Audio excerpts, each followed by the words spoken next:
ज्यावेळेस एखादी संस्था येते, तिचं उद्दिष्ट काय, त्याचं ध्येय काय आहे, ती कोणत्या उद्दिष्टाने उभा राहिली, त्याच्यावर त्या संस्थेचं भवितव्य अवलंबून असतं किंवा त्याचं आयुष्य असतं.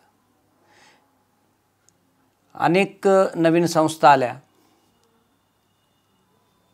त्यांनी काय केलं, जुन्या संस्थेवाल्याची कॉपी केली. त्यांचे ऑफिसेस कसे आहेत, मग तसंच ऑफिस बनवणे. त्यांच्या गाड्या कशा आहेत, तशाच गाड्या घेणे. ते जाहिराती कुठं कुठं करतात, तशाच जाहिराती करणे.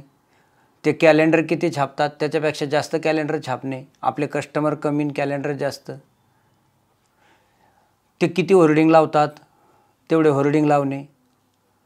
वॉल पेंटिंग करणे. म्हणजे अति जाहिराती. गरज नसताना आपल्या शाखा किती, आपल्या डिपॉझिट किती, किंवा आपली आवक त्याची आवश्यकता किती याचा विचार न करता आवश्यकतेपेक्षा जादा जाहिराती करणे. तसंच पटपट लगेच शाखा ओपन करणे. प्रशिक्षित कर्मचारी नसणे. म्हणजे वेगवेगळे प्रकार येतात.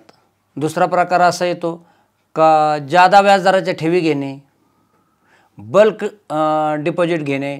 म्हणजे आपली मर्यादा साधारण पतसंस्थेला 1,99,000 रुपये रोज घेण्याची आहे आणि आपण जर 1 कोटी 2 कोटी ठेवी घ्यायला लागलो तर मग त्या परत कशा देणार.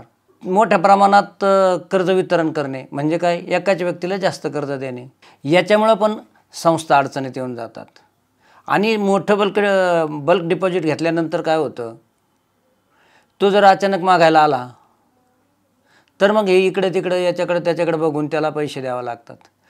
मग ज्यासाठी संस्थेचा जन्म झाला, का सावकारी बंद करण्यासाठी पतसंस्थेचा जन्म झाला, आणि मग हा पतसंस्थेचा चेअरमन सावकाराकडे जातो आणि नको त्या व्याजाने पैसे आणतो आणि ह्या माणसाचे मिटतो.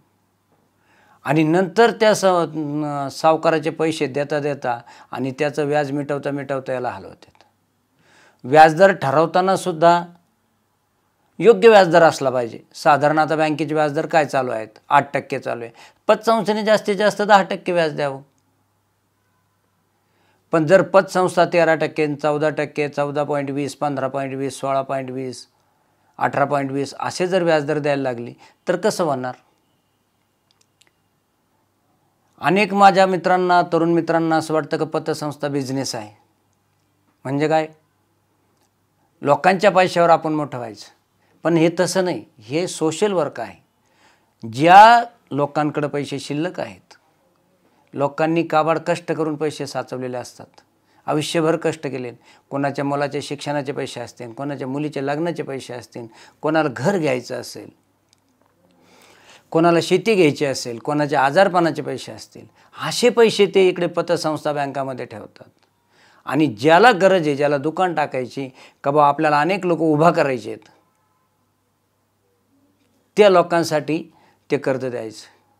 अशी ही संस्थेची सिस्टीम आहे. हे सोशल वर्क आहे. परंतु ही लोक आले आणि त्यांना असं वाटलं की आपल्या बापाचेच पैसे आहेत आणि त्यांनी त्यांच्या मनमानी कारभाराने संपून टाकले. त्याच्यामुळं अशा अनेक संस्था येतात आणि बुडून जातात. तुकाराम महाराज म्हणतात, सत्य संकल्पाचा दाता नारायण. तुमचा संकल्प सत्य असेल तर तुम्हाला कुठलीही अडचण येणार नाही. फक्त तुमचा संकल्प सत्य असला पाहिजे.